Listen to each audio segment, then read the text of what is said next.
இந்த குடும்ப ஜெபத்துக்கு வந்திருக்கிற உங்கள் யாவரையும் கர்த்தராகிய இயேசுவின் நாமத்தினால் அடிய வாழ்த்துகிறேன்.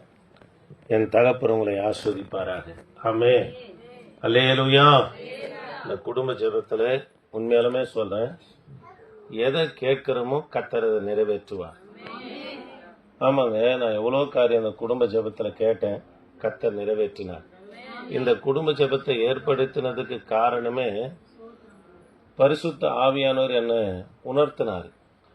அதாவது இயேசு கிறிஸ்து சிலுவை சுமந்து போகும்போது அவரை பார்த்து அழுகுறாங்க.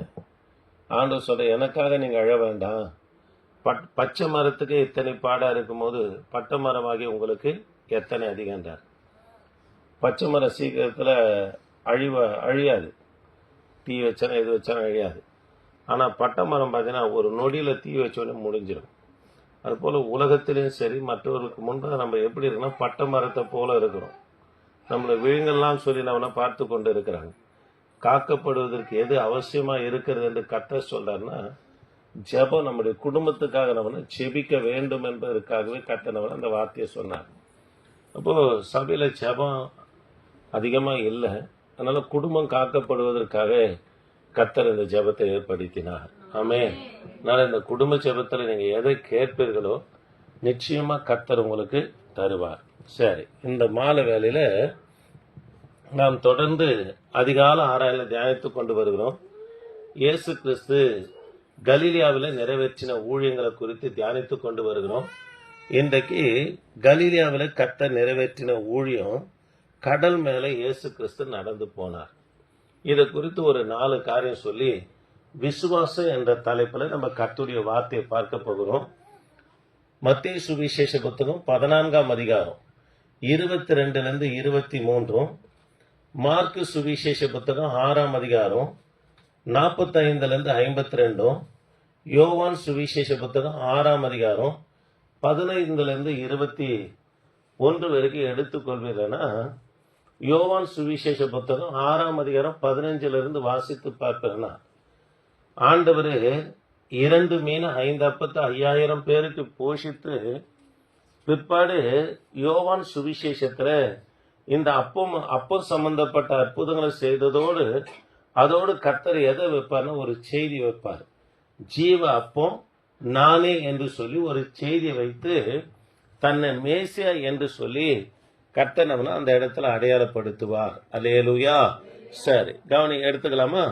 மத்தேயு சுவிசேஷ புத்தகம் 14ஆம் அதிகாரம், கொஞ்சம் வேகமா இருங்க. 14ஆம் அதிகாரம்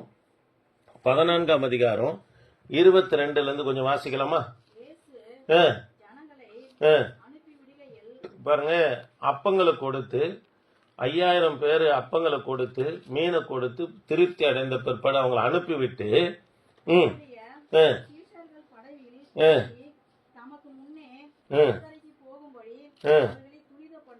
சரி, கவனிக்கலாம். அப்பங்களை கொடுத்து ஜனங்களை அனுப்பிட்டாரு, திருப்தியா புறப்பட்டு போயிட்டாங்க. இப்ப சீஷர்களை கர்த்தர் என்ன பண்ணாருன்னா, படகுல ஏற்றி அக்கறைப்படுத்திட்டு தனித்து ஜெபிக்கும்படியா கர்த்தர் நம்மனா ஒரு மலையின் மேல் ஏறினார் என்று சொல்லி பார்க்கிறோம். தேவ பிள்ளைகளை பாருங்க, எல்லாரும் கவனிக்கணும். சீஷர்களை அக்கறைக்கு அனுப்பிவிட்டு தனிய மலையில போய் கர்த்தரை நம்மனா துதித்தார்.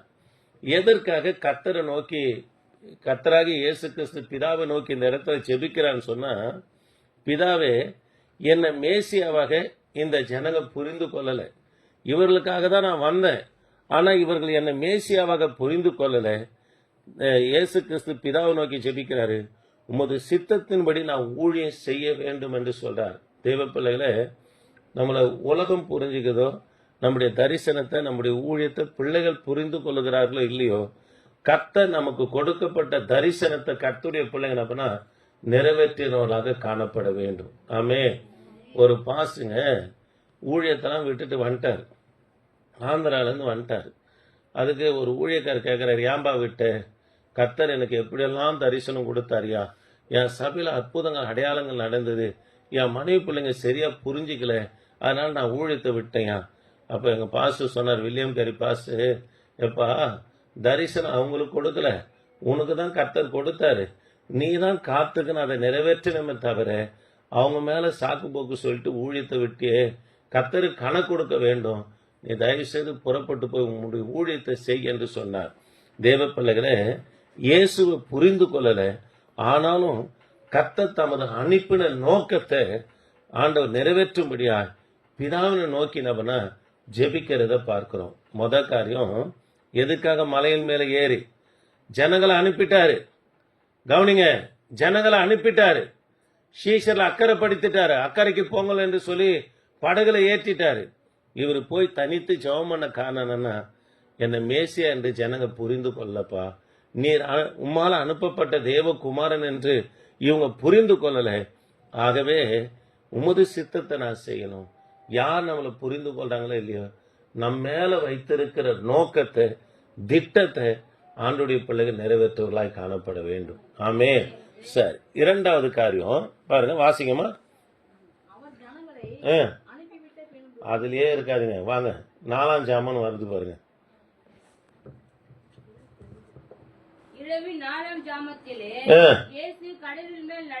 கடலின் மேல் நடந்து அவரிடத்திற்கு வந்தார்.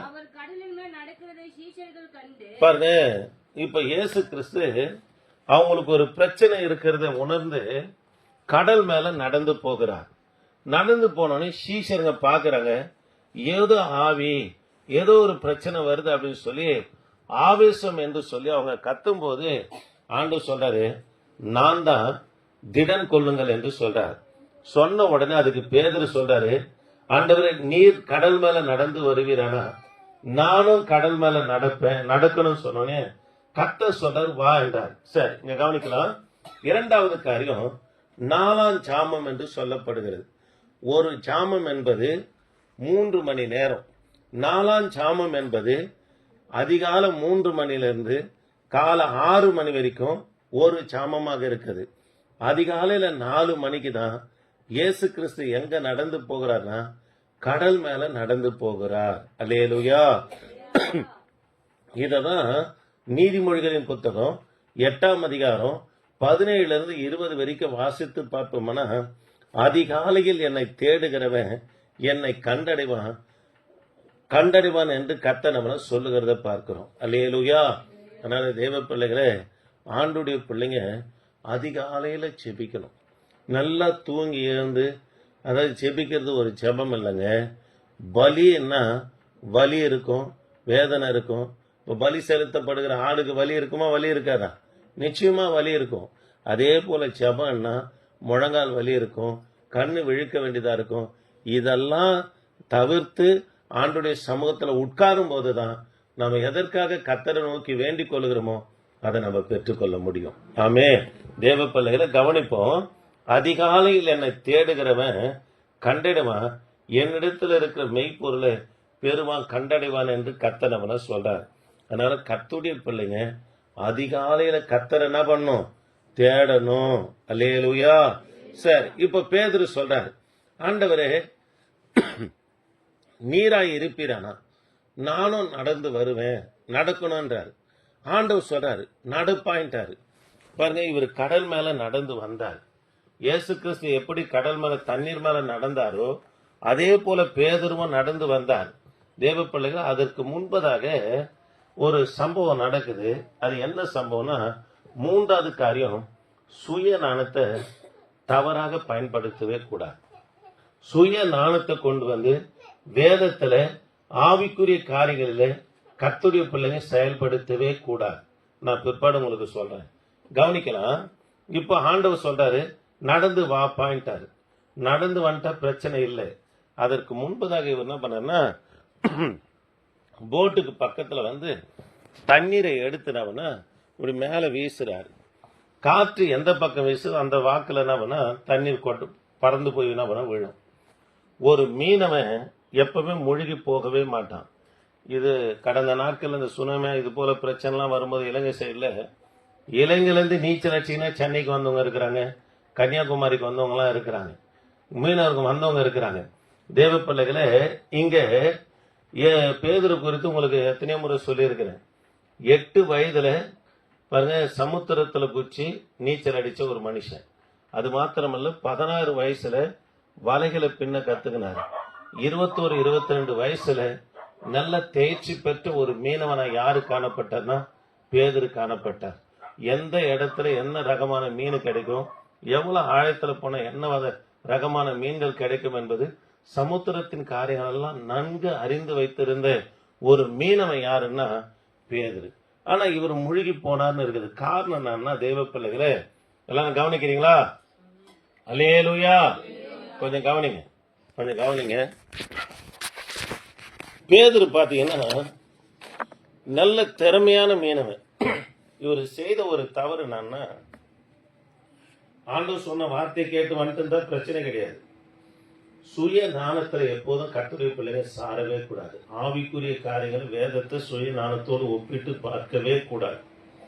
இவர் என்ன பண்ணாருன்னா, போட்டுக்கு முனையில தண்ணீரை எடுத்து மேல வீசுறாரு. வீசினோடனே காற்று எந்த பக்கம் வீசுதோ அந்த சைடு தான் தண்ணீர் போகும். பாருங்க, எதிர் காற்றுல நீச்சல் போட்டோம்னா டயர்ட் ஆயிடுவாங்க. அதிக நேரம் இவங்களால நீந்த முடியாது. எந்த வாக்க காத்து போதோ வீசுதோ அந்த சைடு என்ன பண்ண நீச்சல் அடிச்சு என்ன பண்ண வந்துருவாங்க. தேவ பிள்ளைகளே, இதனாலதான் பேதுரு என்ன பண்ண இந்த காரியத்தை செய்தார். அந்த ஒரு நொடி பொழுது கர்த்தர் பண்ண நீச்சல் ஞானத்தை பேதுரு விட்டு எடுத்த உடனே சமுத்திரத்துல அமிழ்ந்து போனார். ஆண்டவரே என்று சொன்ன உடனே கர்த்தர் கையை பிடித்து சமுத்திரத்துல அமிழ்ந்து போகாதபடி பேதுருவை கர்த்தர் தூக்கி எடுத்தார். அல்லேலூயா. தேவ பிள்ளைகளே, இன்னைக்கு கூட திருச்சியில் இருக்கிற ஒரு டாக்டர் அம்மா கூட பேசினேன். கவனிங்க, என்னதான் அவங்களுக்கு மருத்துவத்தில் இருந்தாலும் கூட ஆவிக்குரிய காரியங்களுக்கு முக்கியத்துவம் கொடுக்குறாங்க. இந்த மருந்து அந்த மருந்து எடுத்தா சுகமாயிடும் சொல்லி பேசினாலும் கூட, ஐயா இதுக்கு மேல ஜெபம்னு ஒன்று பண்ணா கரெக்டாக செஞ்சிடுவாரியான்றாங்க. கவனிக்கலாம் தேவ பிள்ளைகளை, எப்பவுமே முழு குடம் அதம்பாது தளம்பாது. இந்த அரை குடம் இருக்குது பாருங்க, சும்மா கொஞ்சம் தெரிஞ்சுக்கணும். அவங்க பண்றது இருக்குது பார்த்தீங்களா, கொஞ்சம் நெஞ்சம் அட்டகாசம் கிடையாது. தேவ பிள்ளைகளே, நமக்கு என்னதான் கம்ப்யூட்டர் தெரிஞ்சாலும் உலக நாணம் தெரிஞ்சாலும் என்ன காரியம் படிச்சிருந்தாலும், அதாவது சுய நாணத்தோடு கூட எதை செயல்படுத்தக்கூடாது, ஆவிக்குரிய காரியங்களை செயல்படுத்தக்கூடாது. ஒரு டாக்டருங்க அதுக்கு முன்பதாக, ஐயா இப்படி இருக்குது அப்படி இருக்குது குடும்பத்தில், நான் உபவாசம் பண்றேன் ஜெபிக்கிறேன் எனக்காக ஜெபம் பண்ணுங்க என்றார். எதை எதுவுமே சேர்க்கல, சுய ஞானத்தை ஆவிக்குரிய காரியங்களோடு சேர்க்கலைங்க. பேதுரு சுய ஞானத்தை ஆவிக்குரிய காரியங்களோடு சேர்ந்த நிமித்தமா கடல்ல என்ன பண்ண முழுகி போகிறார். எப்பவுமே சுய ஞானத்தை எதில் கொண்டு வந்து சேர்க்க கூடாது, ஆவிக்குரிய காரியங்களை சேர்க்கவே கூடாது. 4:14-31 மத்திய வாசிங்கம்மா. அவனை பிடித்து அற்ப விசுவாசியே, பாருங்க, அற்ப விசுவாசியே ஏன் சந்தேகப்பட்டாய் என்றார். கவனிக்கலாம், அற்ப விசுவாசம் வேற, அவ்விசுவாசி வேற. அவ்விசுவாசி என்பவங்க தேவனை அறியாதவங்க அவ்விசுவாசி. அற்ப விசுவாசம் என்பது கர்த்தருடைய வார்த்தையை எடுத்துக்கொள்வாங்க. பாருங்க, சூழ்நிலை என்ன பண்ணுவாங்கன்னா எடுத்துக்கொள்வாங்க. இதுதான் அற்ப விசுவாசம். உங்களுக்கு புரியுற மாதிரி சொல்றேனே, அற்ப விசுவாசம் எப்படின்னு சொல்றேன் கவனிங்க. இப்போ கர்த்தருடைய வார்த்தையை எடுத்துக்கொள்வாங்க, அதிலே நிற்க மாட்டாங்க. சூழ்நிலைக்கு தக்க மாதிரி அது அப்படி ஆயிடுமோ இது இப்படி ஆயிடுமோ சொல்லி சூழ்நிலை அதையே என்ன பண்ணா எடுத்துன்னு விசுவாசத்தோடு என்ன பண்ணா சேர்ப்பாங்க. அதுதான் நேது அற்ப விசுவாசம். அல்லேலூயா. அப்போ விசுவாசம் எப்போ பாதிக்கன்னா, பாருங்க, சூழ்நிலையை கொண்டு வரவே கூடாதுங்க. சூழ்நிலை எதை பாதிச்சிடும்? விசுவாசத்தை பாதிச்சிடும். ஆகவேதான் சொல்றாரு, நீ எதை பார்க்கிற? சூழ்நிலை பார்க்கிற, காற்றை பார்க்கிற. என்னை பார்த்து வர வரைக்கும் நடந்து வந்தேன், காற்றையும் கடலையும் பார்த்த உடனே என்ன ஆயிட்டேன், அதாவது அமிழ்ந்து போகிற ஒரு சூழ்நிலை வருகிறது என்று சொல்லி கத்தனம்னா அற்ப விசுவாசி என்று நம்மனா கடிந்து கொள்ளுகிறத பார்க்கிறோம். அல்லேலூயா. தேவ பிள்ளைகளே, எப்பவுமே ஆண்டவருடைய பிள்ளைங்க விசுவாசத்தோடு எதை எடுத்துக்கொள்ளக்கூடாது, சூழ்நிலையை எடுத்துக்கொள்ளவே கூடாது. கர்த்தர் பேசினார்னா பேசுறதுதாங்க. ஆண்டவர் நிறைவேற்றுவார நிறைவேற்ற மாட்டார், நிறைவேற்றுவார். சாராளமா கேட்க சிரிச்சாங்க, இது எப்படி ஆகும், என் கர்ப்பம் செத்து போச்சு, என் புருஷன் வயசானவன், எப்படி இன்பம் கொள்ள முடியாண்டார். கர்த்தர் கூப்பிட்டு சொல்றாரு, ஆண்டவரால் ஆகாத காரியம் ஒன்றும் இல்லை. பாருங்க, சூழ்நிலையை நம்முடைய விசுவாசத்தோடு எடுத்துட்டு வந்து கர்த்தருடைய வார்த்தையில கொண்டு வரவே கூடாதுங்க. சூழ்நிலைக்கு மேலான காரியங்களை கர்த்தர் செய்வார். அல்லேலூயா. காரியங்களை கர்த்தர் சாதகமா முடிக்கிறது. சூழ்நிலைய பாதகமா இருந்தாலும் கர்த்தர் அதை சாதகமா மாற்றுவார். சூழ்நிலையை கொண்டு நம்முடைய விசுவாசத்தை கர்த்தருடைய பிள்ளைங்க கெடுத்து கொள்ளவே கூடாது. யாத்திராகம 14ஆம் அதிகாரத்துல சிவந்த சமுத்திரம் முன்னாடி இருக்குது, பின்னாடி பார்வோடைய சேனை இருக்குது. ஜனங்க கேக்குறாங்க, மோசே எகிப்துல பிரேத குழி இல்லைன்னா இங்க கொண்டு வந்தாங்க. தேவ பிள்ளைகளே, பாதகமான சூழ்நிலை கர்த்தர் அதை சாதகமாக்குறார். இஸ்ரவேலுக்கு சமுத்திரத்தில் வழியும் பாருங்க, பார்வோடைய சேனைக்கு சமுத்திர சவக்குழியாக கர்த்தர் மாத்துறார். அதனால எதை நம்முடைய வாழ்க்கையில கொண்டு வந்துடக்கூடாது. சூழ்நிலையை கர்த்தருடைய வார்த்தையோடு கொண்டு வரவே கூடாது. எது எப்படி இருந்தாலும் கர்த்தர் என்ன பேசினாரோ அதை நிறைவேற்றுவார். அல்லேலூயா, அல்லேலூயா.